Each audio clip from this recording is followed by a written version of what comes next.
Hi, my name is Scott Dordick. I am the founder and CEO of Acratech. Today, I am going to show you how to create stitched panoramic images. Stitched panoramics are how you can take a series of images and join them together to capture a very wide or very tall field of view. Much wider or taller than you could capture with a wide-angle lens. In fact, you can actually capture an image that is a full 360 degrees around. The first thing we need to do is level the top of your tripod or the bottom of your tripod head so we can be panning parallel to the horizon. The easiest way to do this is to use a leveling base.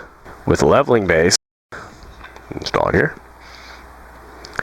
you simply loosen the knob, adjust it until the bubble's in the center of the circle, and tighten it down. If you are not panning parallel to the horizon, when you stitch the image together, you will wind up with a stair-stepped image.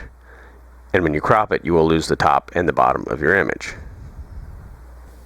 Now, let's level the top of the tripod head.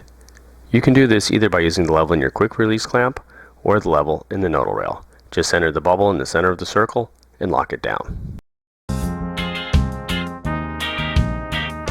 To minimize distortion, you will not want to do stitched panoramics with any lens wider than about a 50mm effective focal length, which is about 35 on most crop sensor cameras.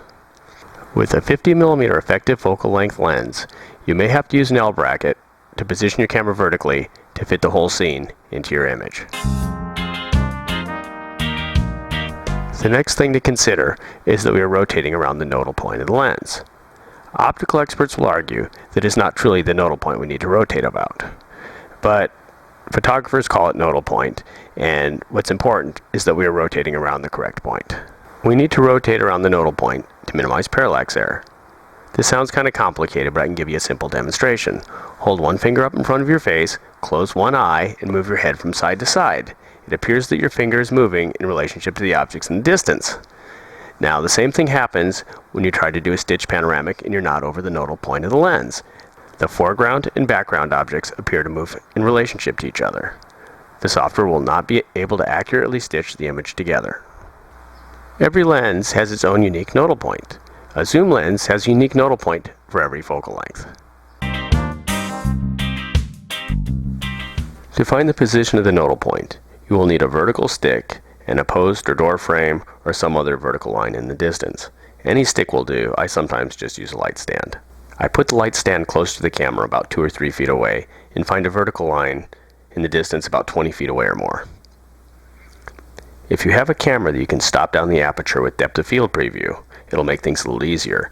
Take a look through the front of the lens and make a visual note on the position of where the aperture appears to be in the lens.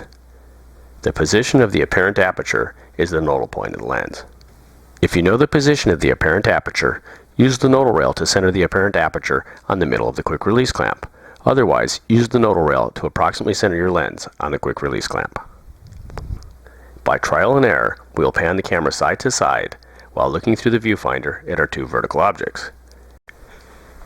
If the vertical objects appear to move in relationship to each other, slide the nodal rail fore and aft and pan side to side until you can find a position where the 2 vertical objects no longer appear to move in relationship to each other.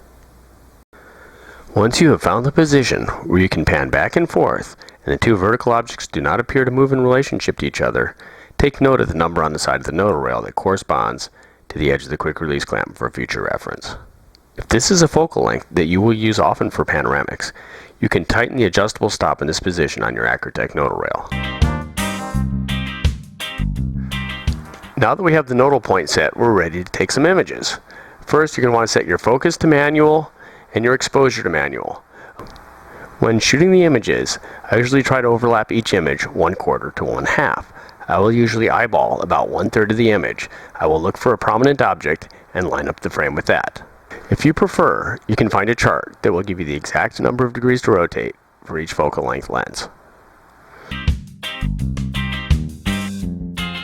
To do a vertical panoramic, set up everything just like you're going to do a horizontal panoramic.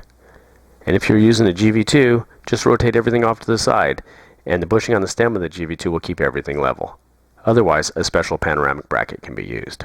For vertical panoramics, you may need to shoot with your camera in the horizontal position to fit your scene into the frame.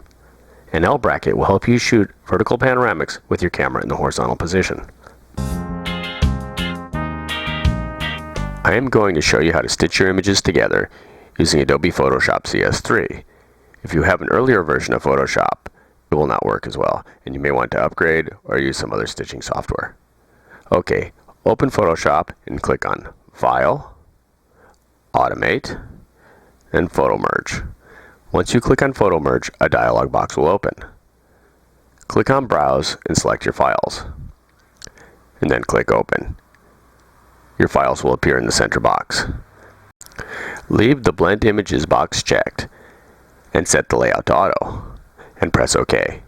It may take a while depending on the number and size of your images, but Photoshop will do the rest. Once Photoshop has finished stitching your image together, you can crop, adjust levels, just like any other image. In summary, level the bottom of your tripod head, level the top of your tripod head.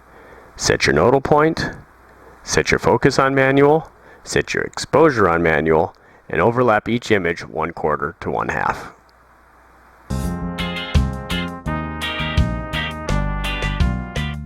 What makes the GP Ballhead unique is that it has the ability to function as if it has its own built-in leveling base for Stitched Panoramic images. To do this, you simply remove the quick release clamp from the top of the ball and reinstall it on the bottom of the ball head. And then you install your ball head upside down on your tripod.